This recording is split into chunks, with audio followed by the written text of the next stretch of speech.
Hello everyone, welcome to my channel Sneha Garg. आज मैं आपको क्लास 9 चैप्टर 8 का क्वेश्चन नंबर 2 का पार्ट 2 करवाने वाली हूँ। So let's start. हमने कहा था show that the diagonal of a square are equal and bisect each other at right angle. हमें गिवन में था ए बी सी डी एक स्क्वायर है, ठीक है, जिसमें हमने पार्ट 1 में फर्स्ट वाला पार्ट प्रूव कर लिया है। इट मीन्स ए सी को बी डी के इक्वल करा। अगर आपको वो वीडियो देखनी है तो आप इसकी पार्ट 1 देख सकते हैं। तो इस वाले वीडियो में हम part second and part third को प्रूव करने वाले। सो पार्ट सेकंड में देखिए ओ ए ओ सी के इक्वल करना है, ओ ए को ओ सी के इक्वल करना है। इसके लिए हमें दो ट्रायंगल लेने होंगे। So in triangle A O B and D O C, या आप कह सकते हो सी ओ डी, ठीक है। तो ध्यान से देखिए, ए बी सी डी के इक्वल है, A B is equal C D, क्योंकि ये क्या है हमारी साइड्स ऑफ स्क्वायर, साइड्स चारों स्क्वायर की साइड से इक्वल होती है। और ध्यान से देखिए, ये अगर मेरी इक्वल और पैरेलल है, ये ट्रांसवर्सल है, तो यहाँ पे जो एंगल बनेगा और यहाँ पे जो एंगल बनेगा वो भी इक्वल होगा। It means angle O A B is equal angle O C D के, क्योंकि ये क्या है मेरे ऑल्टरनेट इंटीरियर एंगल है। तो ध्यान से देखिए, तो इधर वाला एंगल भी तो इसके इक्वल होगा, क्योंकि फिर से ये पैरेलल और ये ट्रांसवर्सल, तो इधर वाला एंगल इस वाले एंगल के इक्वल होगा। सो एंगल ओ बी ए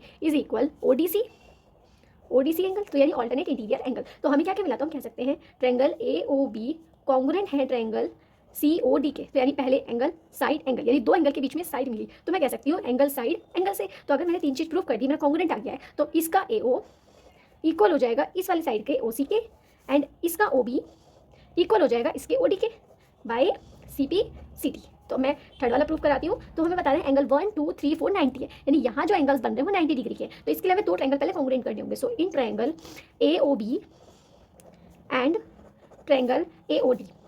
अब आप बोलोगे मैं इन दोनों को क्यों ले रही हूँ, क्योंकि अगर मैंने इन दोनों को कॉन्ग्रुएंट करा तो मैं ये वाला एंगल इसके इक्वल करूँगी और मैं लीनियर पेयर से 90 डिग्री प्रूफ कर दूंगी। तो ये अगर ध्यान से देखें तो इसमें ए ओ और ए ओ कॉमन आ रहा है, तो यानी ए ओ इज इक्वल ए ओ, ये मेरा कॉमन है, and A B C D के इक्वल है, A B is equal C D sides of square.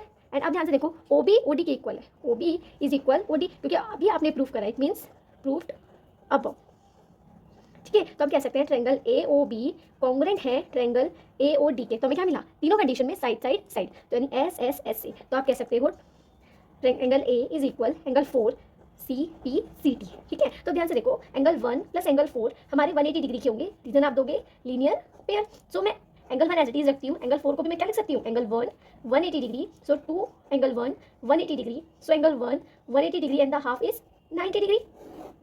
So it means angle 1 is 90 degree, और एंगल 1 का अपोजिट एंगल 3, यानी angle 1 is equal angle 3 and angle 4 is equal angle 2, because ये क्या है हमारे opposite angles. Opposite angle है तो angle 1 90 का है, सो इट मीन्स एंगल 3 भी 90 होगा, और एंगल 4 भी 90 है, तो एंगल 2 भी 90 होगा। तो angle 1 is equal angle 2 is equal angle 3 is equal angle 4 90 degree.